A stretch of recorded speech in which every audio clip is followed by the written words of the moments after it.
"Oh, no, dear Count," cried Aramis. "Is it not a warlike encounter that we are going to?" "What do you mean?" "Aramis, that the Place Royale is the termination to the main road to Vendomois, and nothing else. What our friends are become our most dangerous enemies. Athos, let us be on our guard. Oh, my dear D'Herblay, who can say whether D'Artagnan may not have betrayed us to the cardinal? Who can tell whether Mazarin may not take advantage of this rendezvous to seize us?" "What, Aramis, you think that D'Artagnan, that Porthos, would lend their hands to such an infamy among friends? My dear Athos, no, you are right, but among enemies it would be only a stratagem." Athos crossed his arms and bowed his noble head. "What can you expect, Athos? Men are so made, and we are not always 20 years old.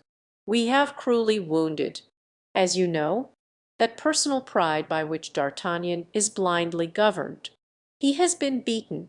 Did you not observe his despair on the journey? As to Porthos, his barony was perhaps dependent on that affair.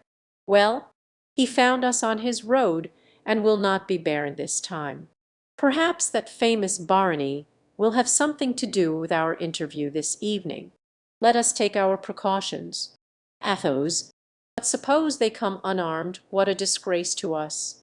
"Oh, never fear, besides, if they do, we can easily make an excuse. We came straight off a journey and are insurgents.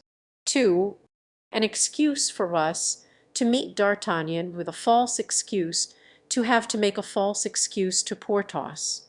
Oh, Aramis," continued Athos, shaking his head mournfully, "upon my soul, you make me the most miserable of men. You dissentient a heart not wholly dead to friendship. Go in whatever guise you choose for my part. I shall go unarmed. No, for I will not allow you to do so. 'Tis not one man, not Athos only, not the Comte de Law for whom you will ruin by this amiable weakness, but a whole party to whom you belong, and who depend upon you." "Be it so, then," replied Athos, sorrowfully, and they pursued their road in mournful silence. Scarcely had they reached by the Rue de la Mule the iron gate of the Place Royale, when they perceived three cavaliers, D'Artagnan, Porthos, and Planchet, the two former wrapped up in their military cloaks under which their swords were hidden, and Planchet, his musket by his side. They were waiting at the entrance of the Rue St. Catherine, and their horses were fastened to the rings of the arcade. Athos, therefore, commanded Bazin to fasten up his horse, and that of Aramis in the same manner. They then advanced two and two, and saluted each other politely. "Now, where will it be agreeable to you that we hold our conference?" inquired Aramis, perceiving that people were stopping to look at them. Supposing that they were going to engage in one of those far-famed duels still extant in the memory of the Prussians, and especially the inhabitants of the Place Royale. "Gate is shut," said Aramis. "But if these gentlemen like a cool retreat under the trees, and perfect seclusion, I will get the key from the Hôtel de Rohan, and we shall be well suited." D'Artagnan darted a look into the obscurity of the place.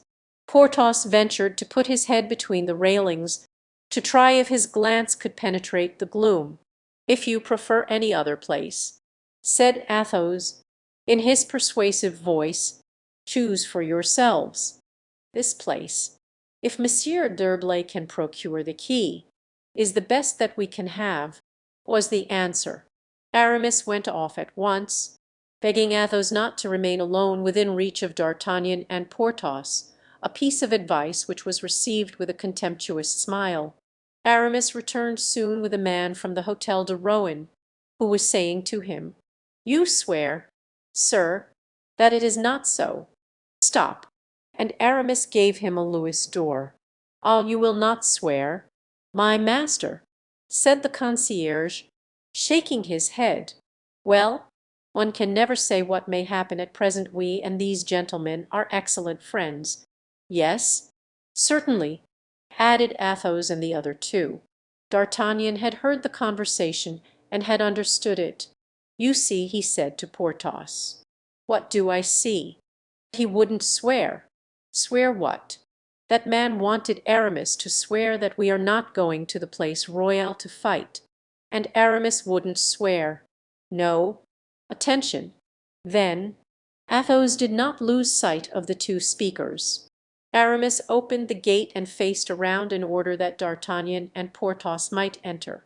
In passing through the gate, the hilt of the lieutenant's sword was caught in the grating, and he was obliged to pull off his cloak. In doing so he showed the butt end of his pistols, and a ray of the moon was reflected on the shining metal. "Do you see?" whispered Aramis to Athos, touching his shoulder with one hand and pointing with the other to the arms which the Gascon wore under his belt. "Alas, I do," replied Athos, with a deep sigh. He entered third, and Aramis, who shut the gate after him, last. The two serving men waited without, but as if they likewise mistrusted each other, they kept their respective distances.